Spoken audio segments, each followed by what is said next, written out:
Please join with me in consciousness as we spend the next few minutes in meditation, and allow the words that I speak to be the words of your own heart.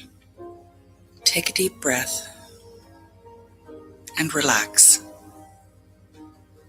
And take another deep breath and allow your body to completely relax.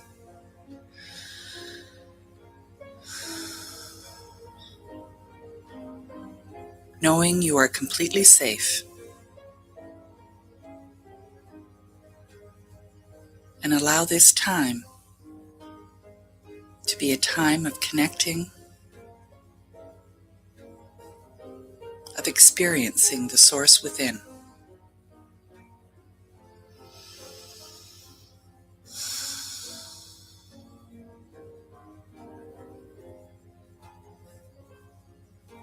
I know there is only one power, one presence, one ultimate source. I know it resides within me, and yet it is so much more. As I connect to this source, I feel a deep sense of calm, peace, and the infinite possibilities. I know my life is continually supported, for I am one with the all that is. I recognize that my desires come from the source, and as an individualized expression of the source,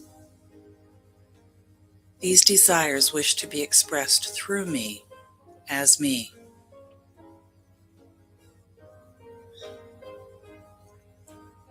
So in this moment, in this stillness, I hear the still small voice in the way of ideas, in the way of desires.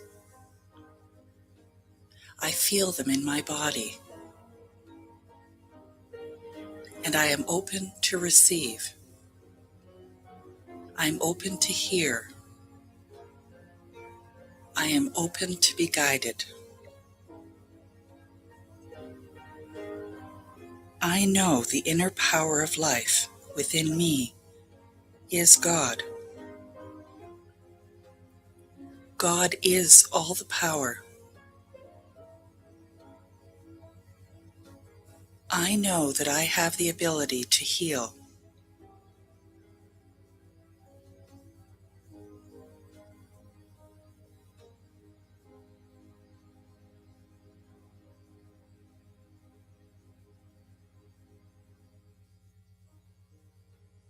I choose in this moment to accept healing, to accept the light of the presence within me, to flow through every aspect of me that is unlike the pure health, the pure light, the pure potential of spirit. I know that as I realize that life and love are also God, the healing begins.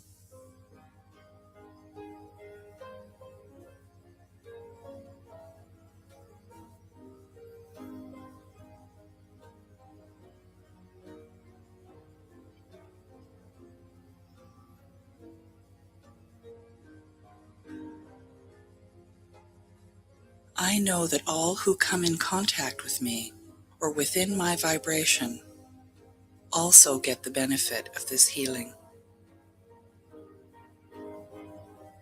So in this moment, I silently bless everyone who enters my vibration.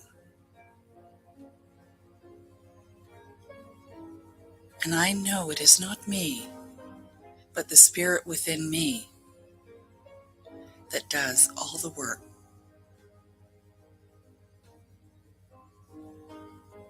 It is the God within me that reveals the perfection of my health.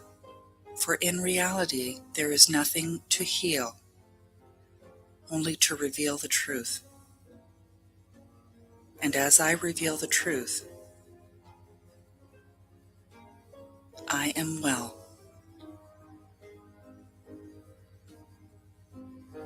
I am in the flow, and I know when to take right action. Life flowing through me is perfect and clear. Life flows. That is the truth. I feel spirit flowing through me now.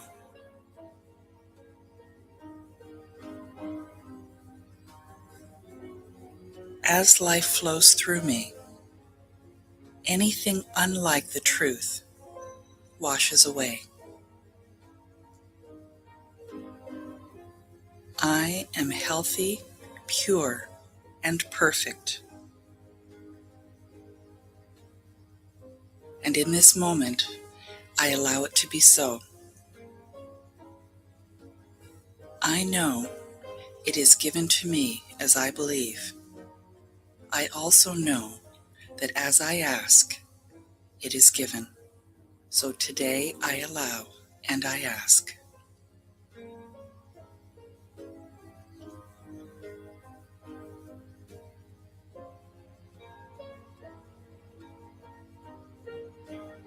I am one with the mind and spirit.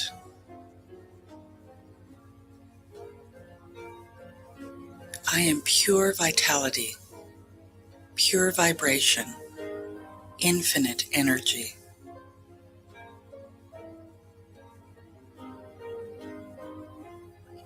I see clearly now that as I connect with spirit, I am free.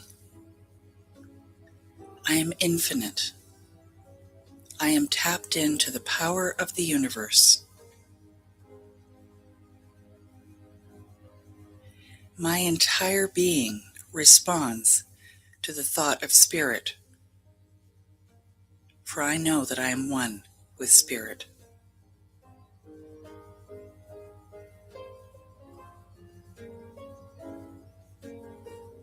I am happy and complete, today and forever. For I know within me is spirit, and it is pure perfection. It is complete, and yet not final. It is infinite. I am one with the spirit of all life, truth, and action.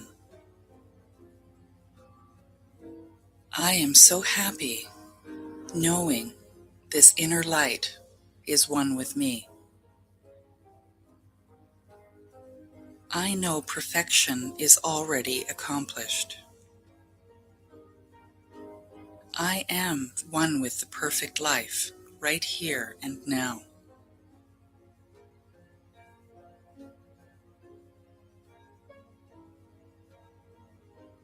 Today I manifest my good in every part of me. Today I am open for more good in all its forms.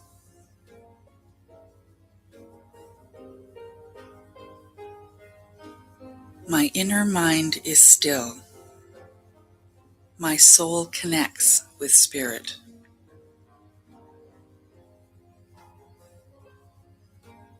I know my spirit is God. I rest in this great calm that is good. I know that I am permeated by peace and security.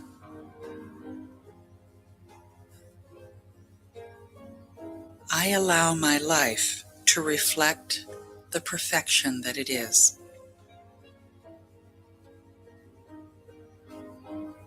I am one with God. I am peace.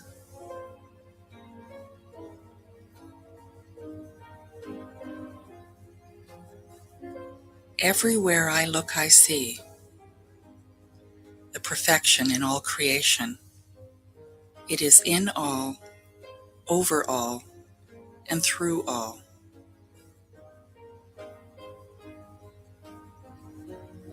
I see the perfect, for there is nothing else. And it is what I choose to focus on, for all else is an illusion.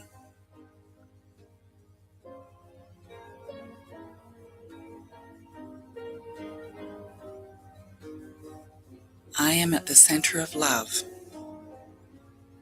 I am complete. I know that I am perfect just the way I am.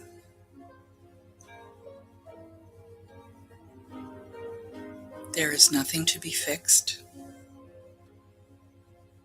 for love comprehends all, includes all, binds all together. Love is unity. Love is perfection. I know that I can never be separated from Spirit, for Spirit is all there is. My perfect life, my abundance, my health, all resides right here, right now. It is available to me nearer than my hands and feet.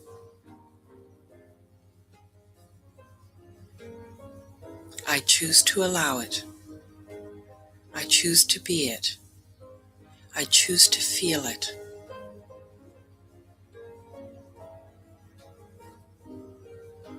I am so very grateful to know anything I desire is right here, right now.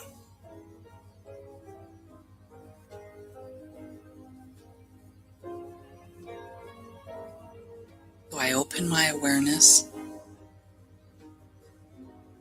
choose to be grateful for what is good already. For I know that my word is the most powerful point of attraction.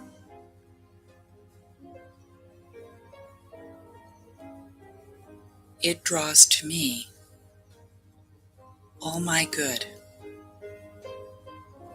draws to me peace, harmony, balance, love, a wondrous life, the most amazing life. And from this joyful,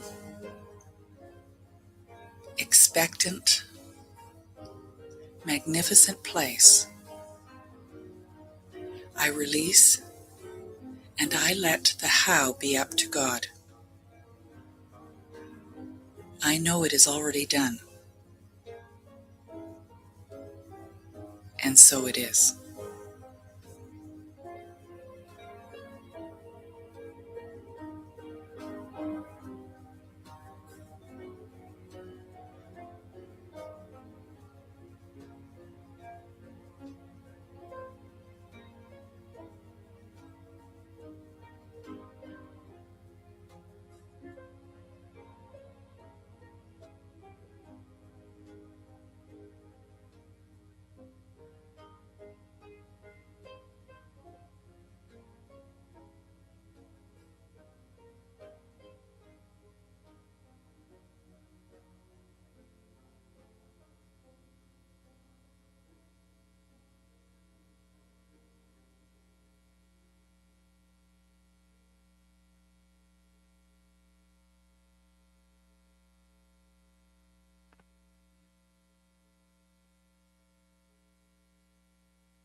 And welcome to Unity Spiritual Center of Hamilton.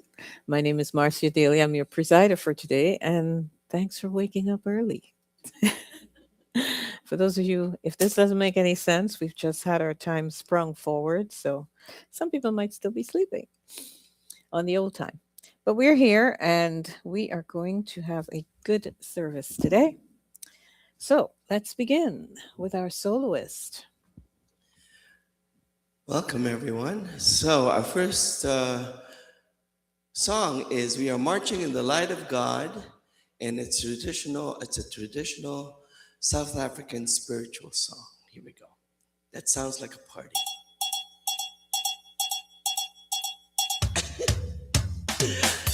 Feliz.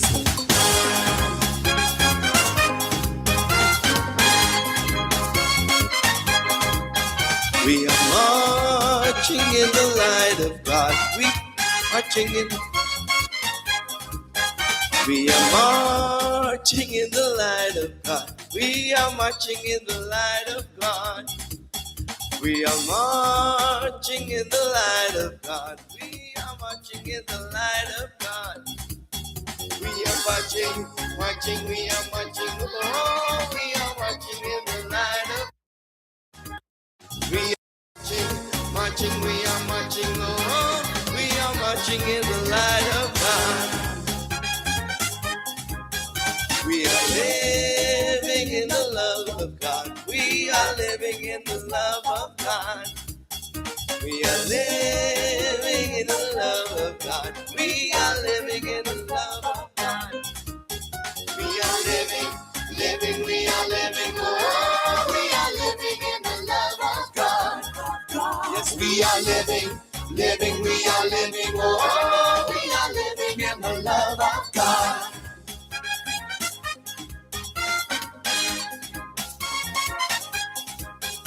Desperate.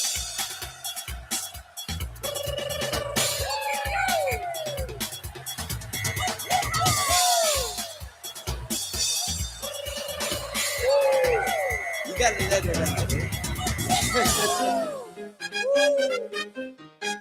We are moving in the power of God. We are moving in the power of God. We are moving in the power of God. We are moving in the power of God. We are moving, moving, we are moving. Oh, we are moving in the power of God. We are moving, moving, we are moving. Oh, we are moving in the power of God. And we are marching, marching, we are marching. Oh, we are marching in the light of God. Yes, we are marching, marching, we are marching. Oh, we are marching in the light of God.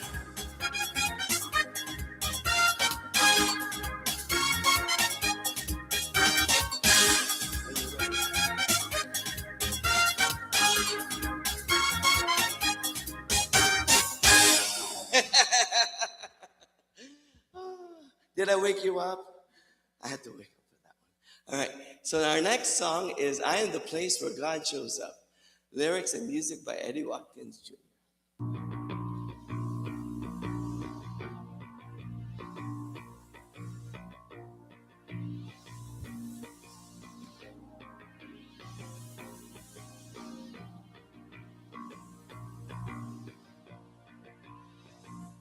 Am I strong enough to bear the burdens that sometimes come living this thing called life? Am I wise enough to make the right decisions when I'm standing at the fork in the road? Sometimes I wonder and ponder, only to realize I'm not alone and there's nothing I have to do on my own, because I am the place where God lives, moves and breathes and has its being. I am the place where God shows up. I am the place where God lives, moves and breathes and has its being. I am the place where God shows up. Will I have enough to do the things I need to do to take care of myself? Will I have the health of mind and body to live a life of grace and wholeness? Sometimes I wonder and ponder, only to realize I'm not alone, and there's nothing I have to do on my own, because I am the place where God lives, moves and breathes and has its being. I am the place where God shows up. I am the place where God lives, moves and breathes and has its being. I am the place where God shows up. I am the place. I am the place where God lives. You are the place. Moves and breathes and has we are the place where God shows up.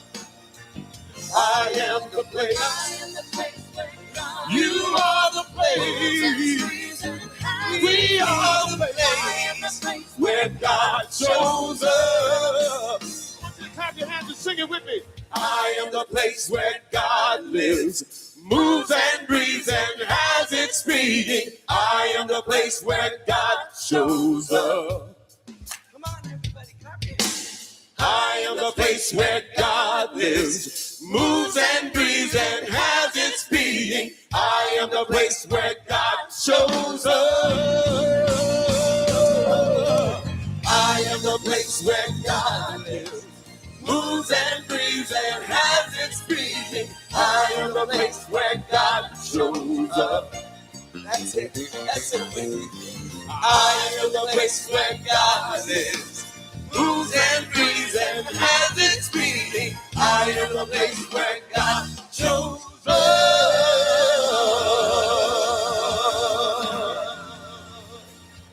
Thank you, Andy Watkins. Can I have some more of that? Can we have some more of that? A little more? One more. I am the place where God lives, moves and breathes and has its being. I am the place where God shows up. I am the place where God lives, moves and breathes and has its being. I am the place where God shows up.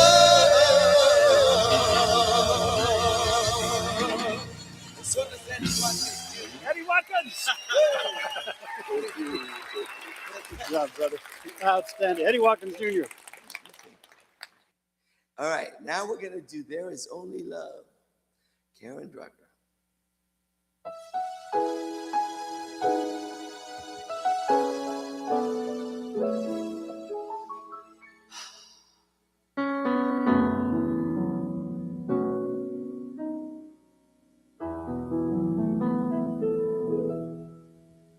In this moment, in this place, I remember who I am, letting fear and worry fall away from me.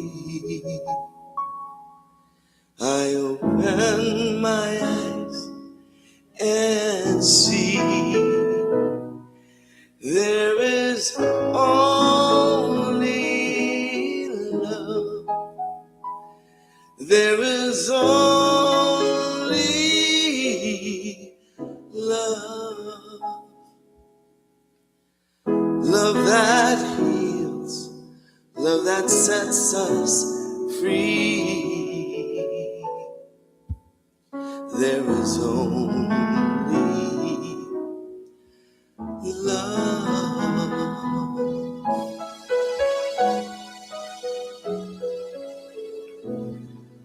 When I lose myself, when it seems I've lost my way, I would go aside and quiet my mind, and I'd hear spirits say there is only love.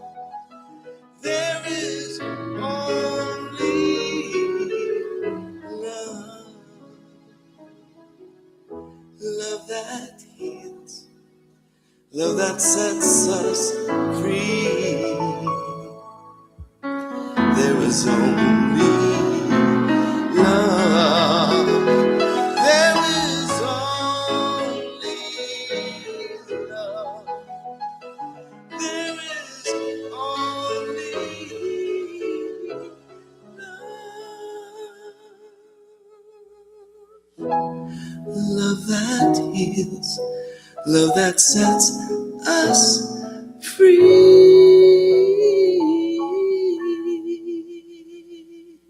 There is only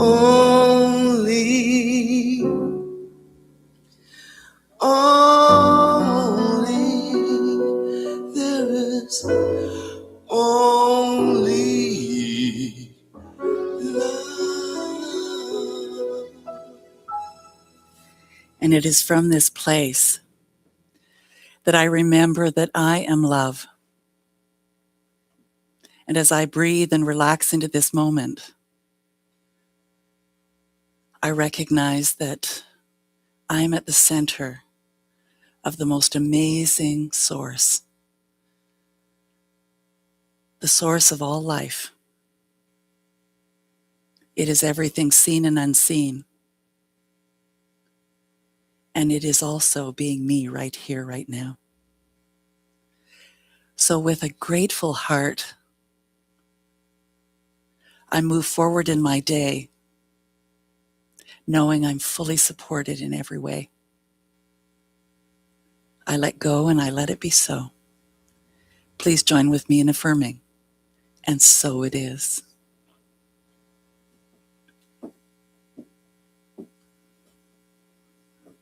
This week's inspiration.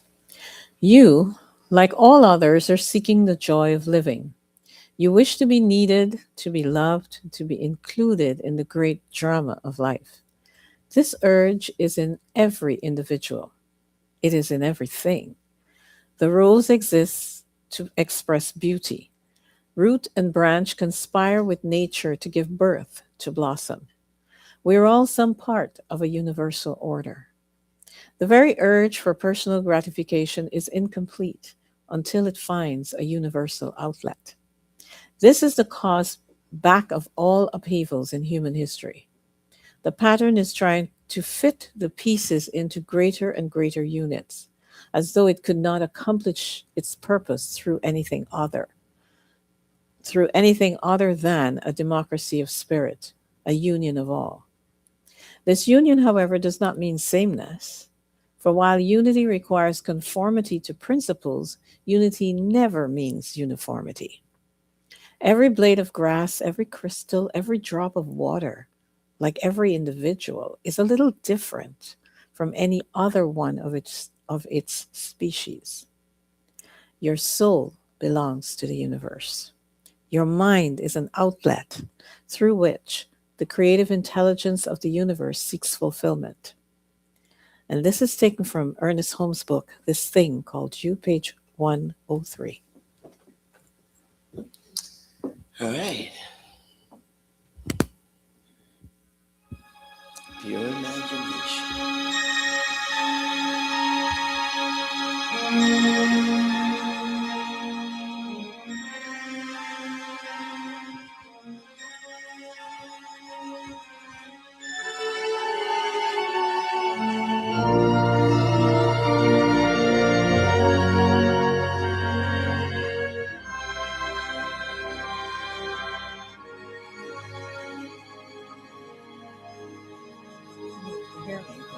Come with me, and you'll be in a world of pure imagination. Take a look, and you'll see into your imagination. We'll begin with a spin, traveling in a world of my creation. What we'll see will define explanation.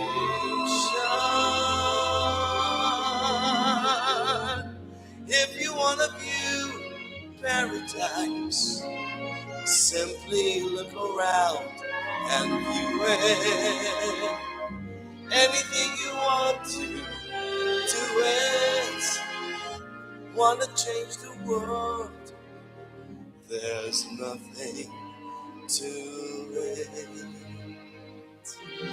There is no life I know to compare with your imagination. Living there, you'll be free if you truly wish to be.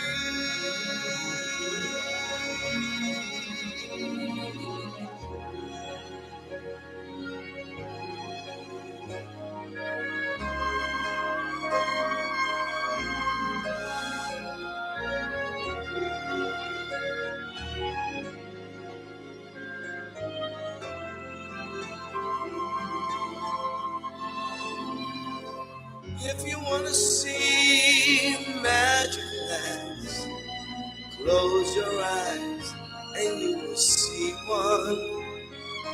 Wanna be a dreamer, be one. Anytime you please, and please save me one from me.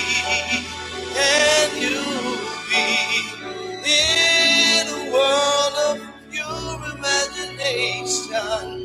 Take a look and you'll see into your imagination.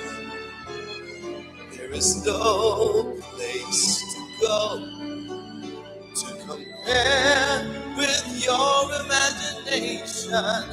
So go there to be free if you truly wish to be.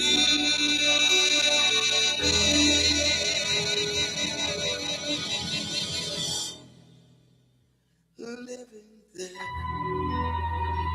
you'll be free if you truly wish to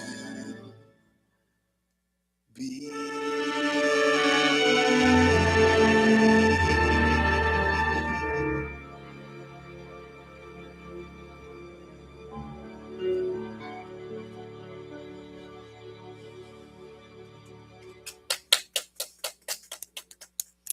We are so blessed to have Emilio, aren't we?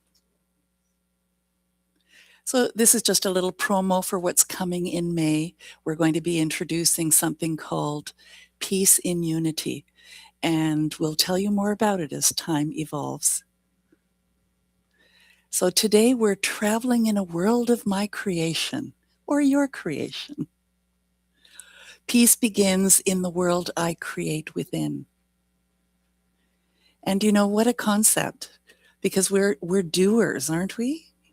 And the whole idea is, how can I be that which I wish to see? And so we're going to explore peace. So you're already a spiritual being. And maybe you don't necessarily believe that, but you are, and this is from Ernest Holmes.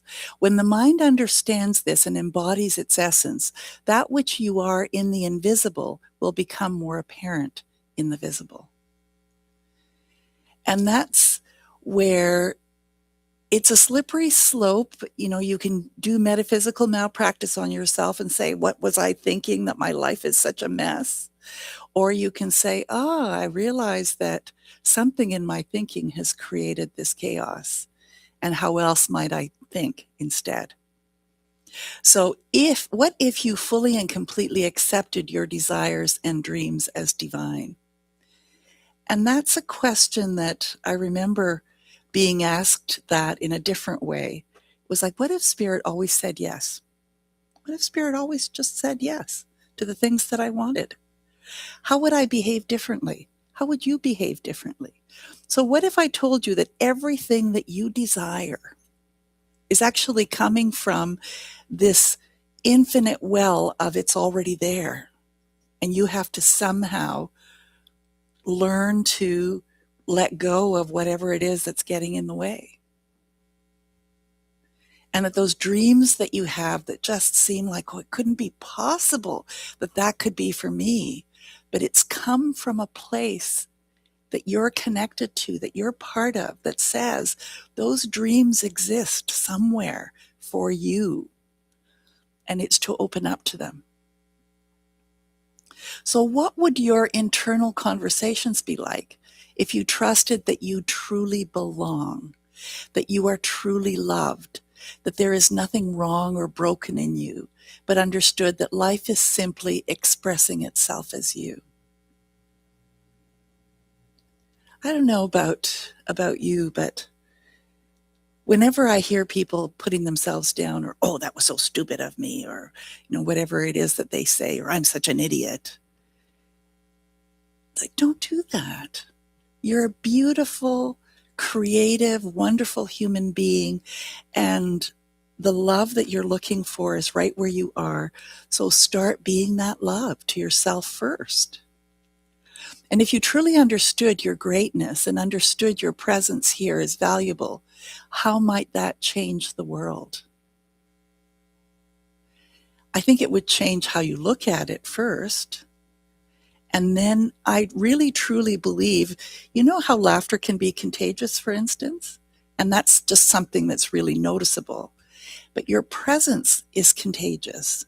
And so if you're like what was the cartoon character's name in Charlie Brown that always had the cloud over his head? Pigpen? Yeah, and there was dust and there was a cloud and people like that. And when they enter the room, it's almost as though you have to work harder to raise the vibration. And if somebody's really jubilant and happy and open and loving, you sense that too. And it's easy to be that way with them, isn't it? So how might you speak to others if you accepted that everyone is simply seeking their place in the world? Now that's a perspective that maybe you hadn't thought of. Until you walk in someone else's moccasins, you don't know what's going on and why they're behaving in a certain way. And to just be open enough to say, there's something going on here that I really don't understand. How can I be loving in this situation? At least open to the possibility of understanding. So I'd like to look at 3 things: desire, unity, and mind. So desire is life moving through you. Have you ever thought of desire as that? Because that's what it is. It's life, the urge of life, the expansion of life moving through you. So desire is not a flaw in your spirituality, and it's not ego noise. It's actually a divine impulse. And when you think about your heartbeat being a type of impulse, the divine has that same kind of impulse, and that impulse is that of greater expression, more love, more of the good that you deserve, more peace, more calm, more happiness. Every human being across culture, age, identity carries the same core longing. Everybody, even the ones that are seemingly the rebel rousers. They want to be seen. They want to feel safe, and so they do things to feel safe. They want to be valued and to express freely. Everybody, even the most dastardly scoundrel, that's at the core of who they are. There's a longing, and it's sacred. And what I mean by sacred, not religious, it is significant and asking for you to pay attention.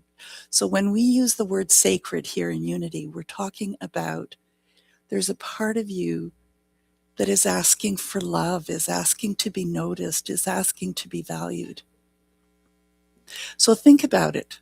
A longing to be seen, to be safe, to be valued, to express who you truly are isn't trivial.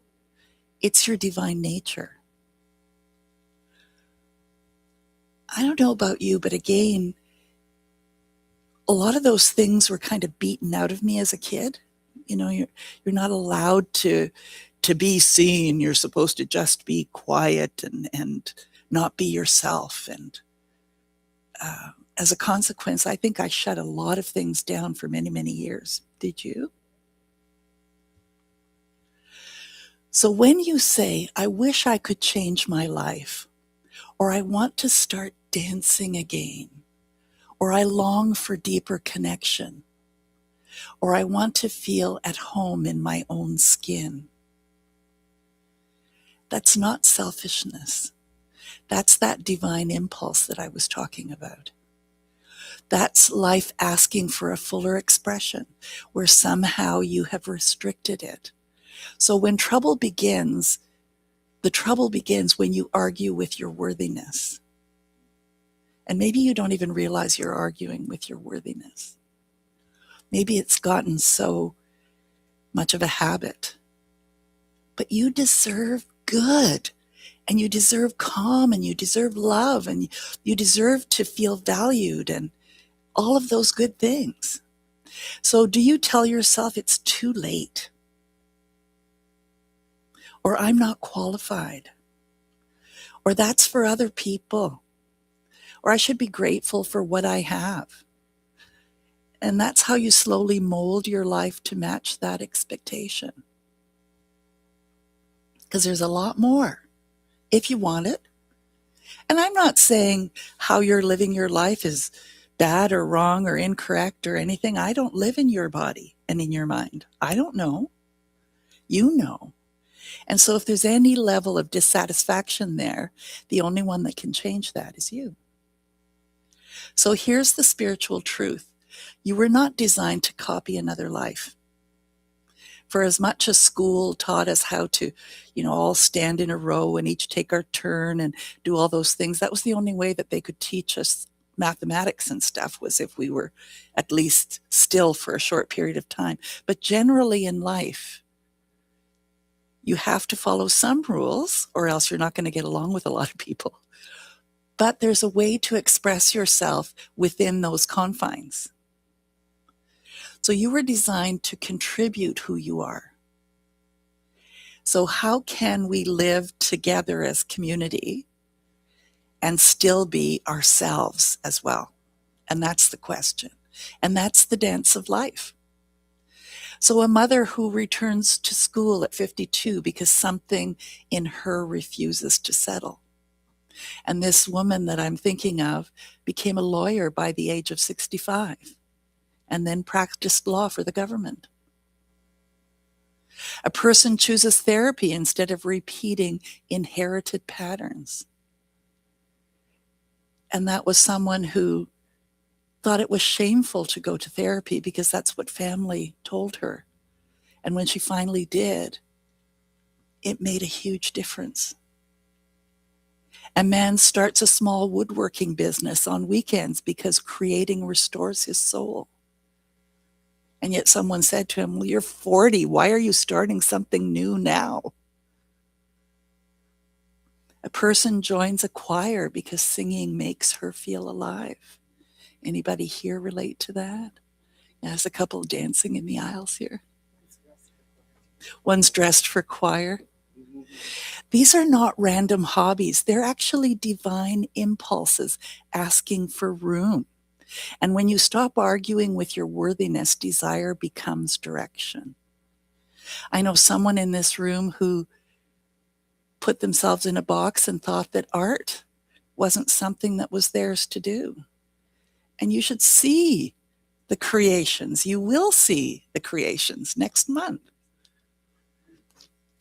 And here's the bold part. Do not wait. What are you waiting for?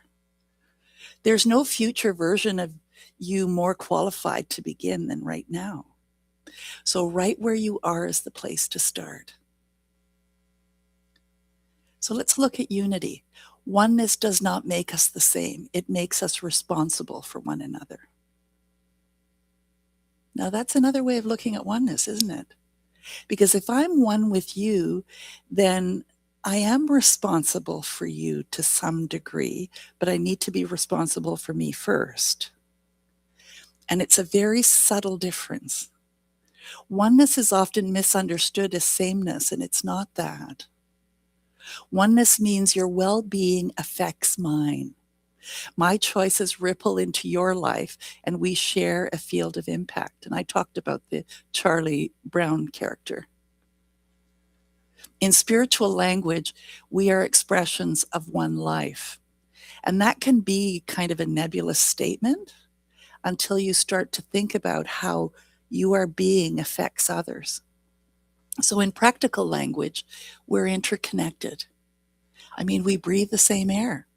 What you just exhaled, somehow I inhaled.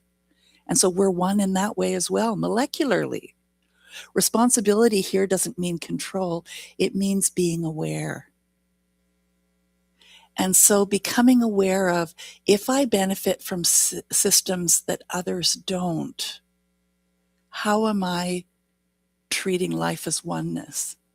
And so it's to start to notice where there's inequality. And if my voice is amplified while another's is dismissed. I remember being at a meeting where one person was constantly being dismissed in terms of what they were saying. Almost like one of those, let me say something even louder or better or something. And what do you do in a situation like that? First become aware and then make room for that voice that's being dismissed. And if I can move freely where another cannot. Now, we live in Canada, thank God, because we can basically move freely here. Oneness asks, how do I use my position to be more inclusive? And what is that position? So at a gathering, one person keeps getting interrupted to intentionally give space for their voice. That's why I like talking circles, because everyone has an opportunity to say something if they choose. A person corrects a joke that subtly demeans someone else's identity. You know, there were times in my past where I laughed at jokes that I thought that was really hurtful, but it was funny. But there's somebody in that audience that was hurt by that. So, stop it. That's oneness expressing as responsibility. Difference is not a threat to unity. It's evidence of creativity. Story, your body, your language, your faith, your pronouns, your passport. These are not obstacles to overcome. They're facets of life expressing uniquely. Who is not in the room of my imagination? That was a question that came up as I was writing this. And you know, sometimes we have biases and we don't even know that we do. And so asking that question just opens it up to, what might I pay attention to that I haven't been? And it's a powerful self-check. Because as I become more inclusive and more providing a safe container for those that are within my field of influence, then that ripples out, because then they feel safe to do that too. So what assumptions are being made, for instance? I remember a situation where the cleaning that was being done at the place that I was at was being done by 2 volunteers, and they were wonderful, wonderful people. And they were old school. They believed in using Javex because they knew that that would basically kill any germs or bacteria or anything like that. And during a conversation by the powers that be, it was like, no, we're not having that anymore. That's not good for anybody. The fumes are so harmful and everything. And they, rather than nicely approaching these two women to say, let's use something maybe that is a little more expensive, but is a little healthier for the environment and for everyone, they didn't approach it that way. They approached it in a very gruff and not appreciating the volunteering that they were doing, which was on an average 2 hours every week. These two women basically quit. And then they had to hire somebody to do the work. So there was this assumption that they could just bully their way into having things being done a certain way and not appreciating what was really going on. And I remember that was a bad decision and a terrible outcome for everybody, really. And so how many times are those kind of things happening, but you might get caught up in the energy of what everybody else is doing and forgetting the big picture? And maybe something comes to mind for you. I like this one. Replace performance with being present. Do you know what I mean by that? Some people just need to talk so that they're performing. You need to hear their story and everything else, rather than being willing to be present, because there isn't the comfort zone there to just be quiet and be present, perhaps. So performance says, how am I being perceived? Do you like me? Presence says, how can I fully be here? And again, seems like a subtle difference, but you know when someone's in the how am I being perceived mode, right?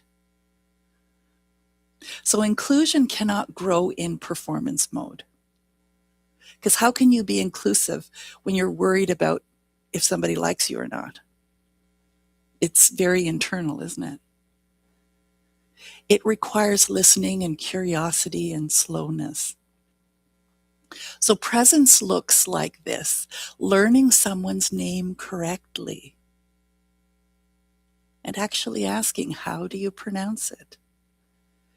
I remember when Mishka Kapadia was talking here, and I saw the spelling of her last name, and I thought, okay, there could be a accent in one part of it or another part, and is it Kapadia or Kapadia or Kapadia? And she told me what it was, and I haven't forgotten since. Like, we have people who have very ethnic names. Do they like it pronounced in the ethnic way? Or do they like to have it anglicized? Or do they care? And to actually ask the question. And asking open questions and admitting when you don't understand and staying in a conversation. Like, I have many conversations with my husband because he's a real chatter and asks a lot of questions as well. And if I'm not sure what he means and I'm going to go down the assuming path, I say, can you unpack that a bit more? I don't know quite what you mean. Because how I interpreted didn't feel like that's what he was trying to tell me. So I invite you this week, as you're having some conversations, to ask, clarify for me, or tell me more. So a practical thing to do this week, in a conversation, just one this week, what would inclusion look like? And in one decision this week, ask, who is not in the room of my imagination?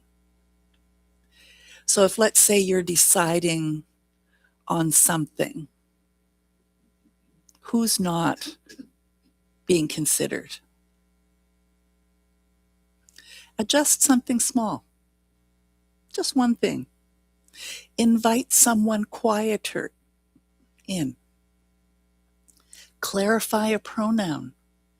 I know that one of the ones that is really challenging for me, because it doesn't roll off my tongue, is when someone wants to be called they.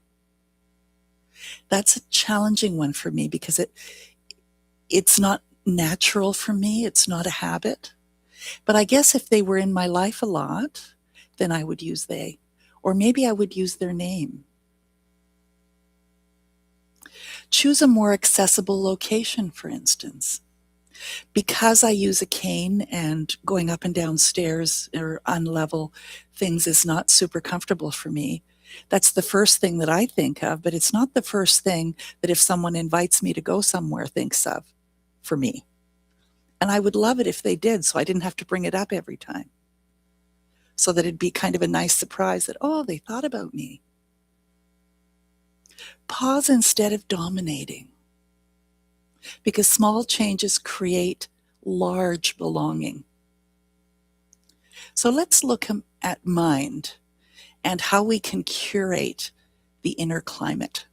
So since your mind is an outlet for creative intelligence, then your self-talk shapes the worlds that you build. And we say that. What you think about comes about. What you say becomes your reality. So at the end of each day, ask yourself, did my thoughts today widen the circle of my experience or tighten it? And gratitude's powerful, but it can become automatic. We bless what's familiar. We give thanks for what we see. And we appreciate who already feels close. You know, often when we have meetings, I will say, let's end this with a gratitude statement from everyone. And often it's rote. Oh, I'm so grateful for my family. I'm so grateful for my dog. How about, I'm so grateful for the people who harvested the cotton and then wove the sheets so that I could have this beautiful bed to sleep in that has these beautiful sheets. Like, I really am grateful for that, and my pillow. I'm so grateful for the people who came up with the idea of a pillow. So expanding your inner mind means widening the field of who counts, who matters. So here's how to do that deliberately. So shift from my day to our shared field. I'm so grateful when I'm driving that people are following the driving rules, because there are countries in the world where, you know, that's not the case. Instead of I'm grateful for my family, my work, my health, which, I mean, yes, I know you are. Try, I bless the unseen hands that made my day possible. Your life rests on invisible labor. Think about that orange that you had this morning. Where did it come from? Who picked it? Who drove it in a car? Who got it to the grocery store? Who put the sticker on it? The farmer, the grocery clerk, the sanitation worker. Oh my goodness, when Toronto had a strike with the sanitation workers and it was in the summertime and it was 90 degrees, it was something. How about the IT technician or the transit driver? And as you widen gratitude beyond your personal circle, your nervous system begins to register this interdependence.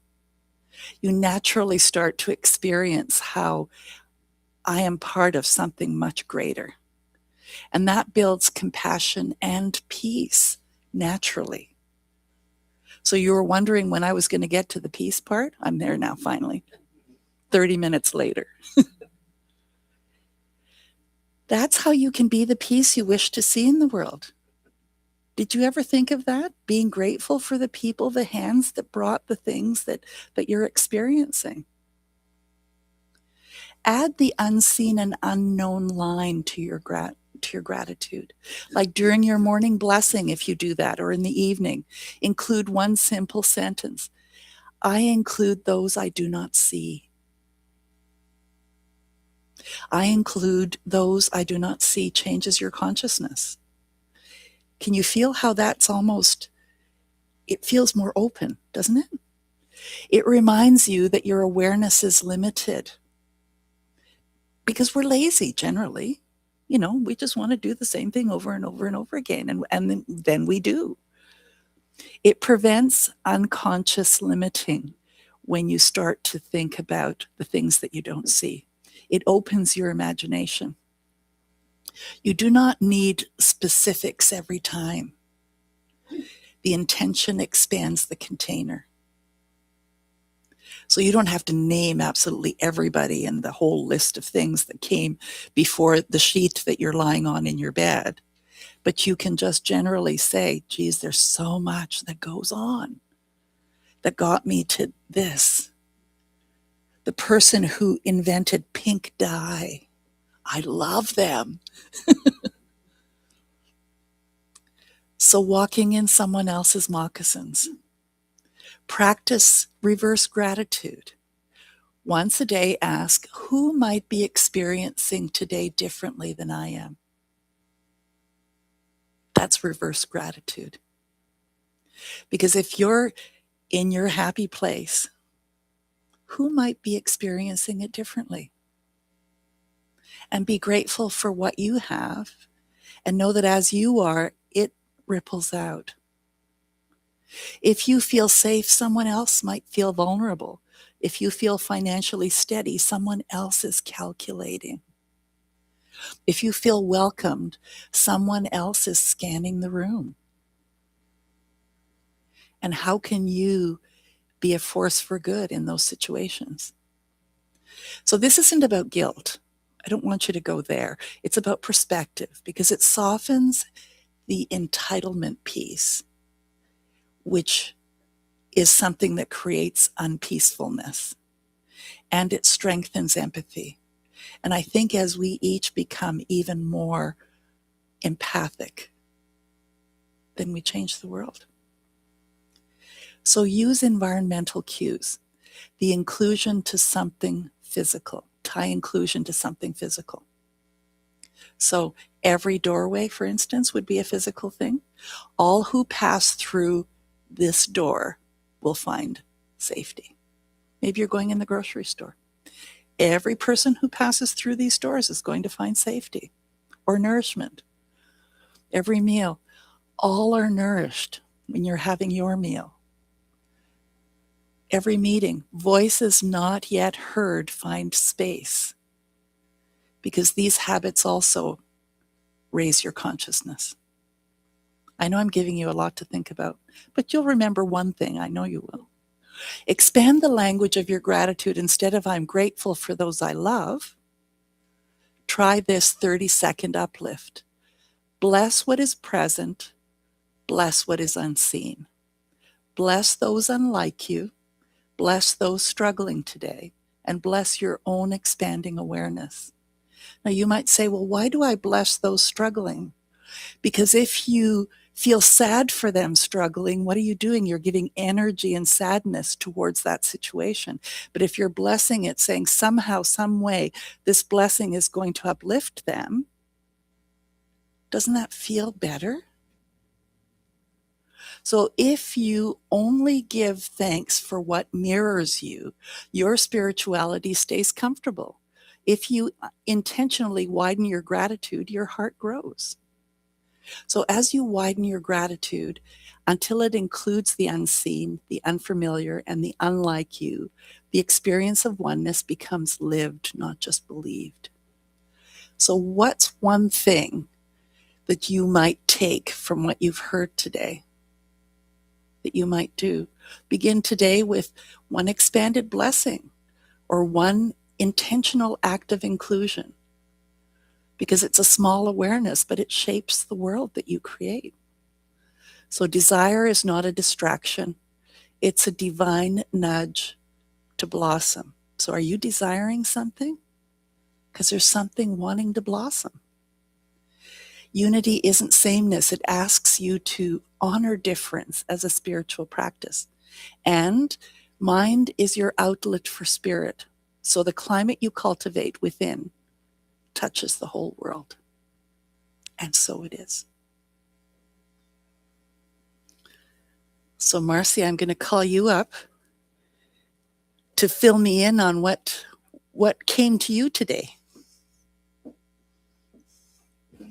The first thing that came to me was something I read this morning about an artist called Eunice Parsons. She got her mojo going in her late, I think it was 80s, 90s. She lived to 108. She was a collage artist. And so that I'm too old for absolutely did not apply to her. And she said when she was surrounded with paper in her attic, she was at her happiest. And it was a lot of paper. Do you resonate with that Oh, a little absolutely. I'm not waiting till I'm 108, though. bit? No, you haven't actually, have you? No. I like that you say to be seen, to feel safe, to be valued, and to express freely are actually all part of our divine nature. I think throughout life we tend to strive for these things, not realizing that they're absolutely within us already. Mhm. And I like that I can say in a prayer, I include those I do not see. Because I know, as someone in this room would say, I'm always busy moving from point one to point A to point B. And it's true, they may be things I take for granted. And as a result, I could slow down and include those things and people I do not see. Thank you. And I mean, you don't necessarily have to slow down. You can just do it all quickly. Down sometimes. Okay. So anyone else? Pat Ball said this very early on, and I think it sort of fits with what you said earlier. I became a nurse at 37 and a minister at 58. It never occurred to me that I was too old. And I like the beginning of your talk when you're talking about like loving yourself first. Back in the day when I was on Facebook, before I got kicked off, somebody posted something that said, I should get up and talk to myself like I talk to my dog. There's a good girl. There you are. There's good. Let me rub your beautiful belly. Like maybe we should all start the day that way. Oh, that's a great example. Anyone else? I do actually have two things. When I was traveling here today from on the highway, they on the other side going eastward, they all the highway was stopped because there was somebody sitting on the ledge in front of the Like an overpass? like an overpass, yeah. So and so one of the things that I did as soon as I saw the thing that was happening, I just sent blessing, peace be with you. And so that's an extension of, I mean, I'm already practicing. I didn't even realize it. Yeah. But the other thing is, and it was a peaceful drive, except, and then I saw cops there, and normally I would be like, am I driving too fast? But now I'm more aware. And then after I passed the two cops, there was a guy behind me that just zipped into like the car in front of me, and then a car beside me, and then a car in front of me, and he zipped really quickly. And I thought, wow, I was just I blessed him because it was where normally I would curse or something or Not you. yeah what's wrong with you? But then I thought, I don't know what's going on with that person's head. I'm sure he's a good driver at some times, and that this isn't always the case. But so I just sent it was almost like a forgiveness without even having the need to forgive him or her. I don't even know who the driver was. I didn't see. But What a nice insight to have, eh? yeah, but it's all relating to what you shared today. So it's peace because one of the things that I was really got, especially now that the U.S. bombed Iran, is be the change you wish to see in the world. So I'm really being more aware and more about how I'm being the peace instead of reacting. Yes. Thank you. You're Is a somebody better from person than from me, home? Emilio. When I see the zippers, I say, "Whoa, there goes a guy who has no children."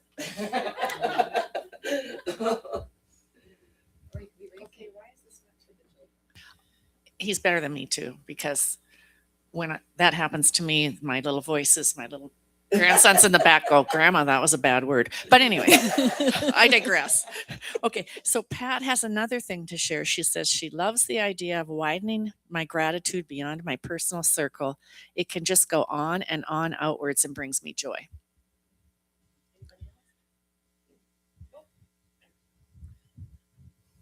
For some time, I've been actually blessing my food, and I always start with thank you for this glorious food to the animals, the vegetables, the minerals, and the hands that made it possible. Nice. Yes. Yes, because that's so easily taken for granted, isn't it? Yeah. One more? I walk a lot, and anymore I wave to drivers who allow me to pass when I'm in the intersection, and I bless those who cut me off. Yes. and not with a negative word, right?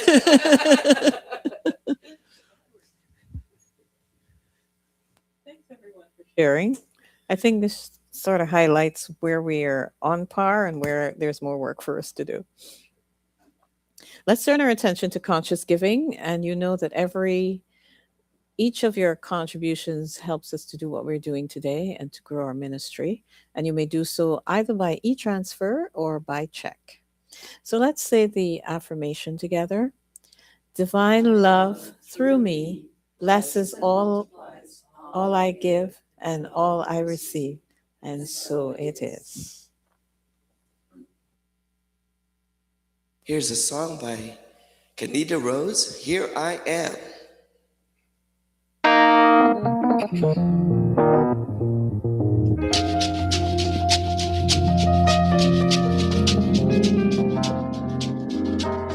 have faith, I have hope, I have joy, I have laughter, I am peace, I am love, I am light, I am power, I am here, I have arrived, so here I am.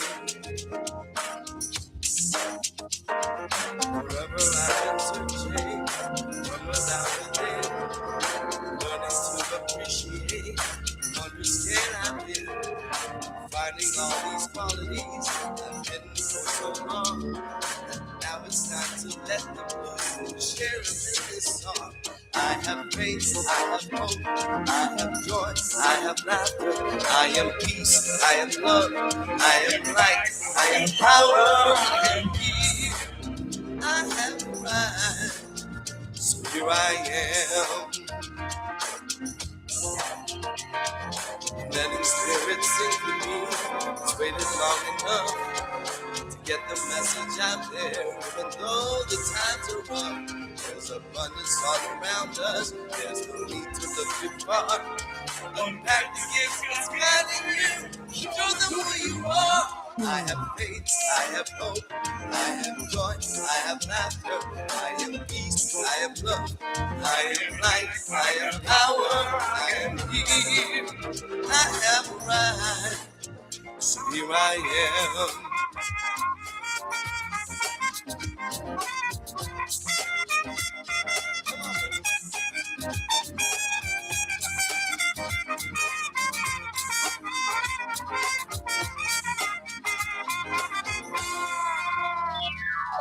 Letting spirit sing for me, it's waited long enough to get the message out there. Even though the times are rough, there's abundance all around us. There's no need to look too far.